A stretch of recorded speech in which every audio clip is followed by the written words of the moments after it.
you took a stroll down Addison Avenue in Palo Alto, California, back in 1939, you probably wouldn't have given much thought to the small garage at number 367.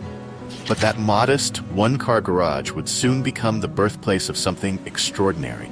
The birthplace of Silicon Valley itself. This is the story of how two Stanford graduates, Bill Hewlett and Dave Packard, started a company in that very garage and built it into one of the most iconic technology companies in the world, HP. But let's rewind for a moment. Before HP was a name known around the globe, it was just an idea shared by two friends. Bill Hewlett and Dave Packard met while studying electrical engineering at Stanford University. They were both passionate about electronics and were inspired by their professor, Frederick Terman, who encouraged them to start their own business. And so, with a mere $538 in hand, a sum that might not seem like much today, they set out on a journey that would change the world. Most stories of tech giants you've probably heard have glamorous beginnings, but that wasn't the case of HP. No, they didn't have a big investor, no grand office. They started with just $538, barely enough to cover rent, let alone build a company. But what they lacked in resources, they made up for in vision, creativity, and a belief that they could change the world. The first product to come out of that garage was a precision audio oscillator, the HP 200A. Sounds fancy, right? But in simpler terms, it was just a device that produced sounds at precise frequencies. Yet, it wasn't just any sound machine. It was a game changer. The secret was a simple light bulb. By using it as a temperature-dependent resistor, they managed to create a product that was cheaper and more stable than anything else on the market. But here's the thing. Being the best product in the world doesn't mean much if no one knows about it. In 1939, Disney was working on something groundbreaking, Fantasia. It was a bold, ambitious project that required perfect sound. Disney needed the best, and Hewlett and Packard had it.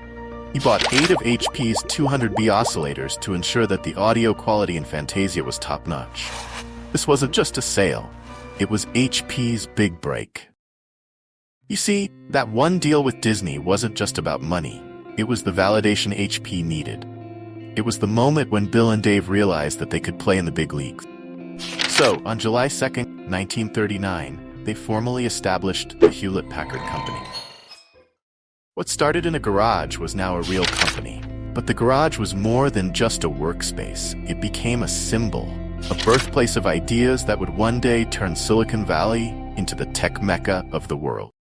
The 1940s were a time of rapid growth for HP. The world was changing, and so were they. During World War II, HP played a crucial role in developing counter-radar technology and artillery shell proximity fuses. Their work was so important that Packard was exempt from the draft, while Hewlett served as an officer in the Army Signal Corps. By 1947, HP was incorporated with Packard as president.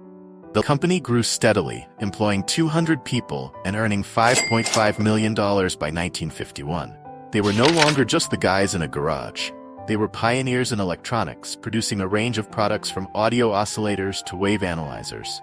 Fast forward to 1957, and HP goes public. The stock market had seen many companies, but few had the kind of innovation-driven growth that HP did. By the late 1950s, they had already established manufacturing plants overseas and were expanding rapidly. They were becoming a global player, but they never lost sight of their roots, the passion for innovation that started in that little garage.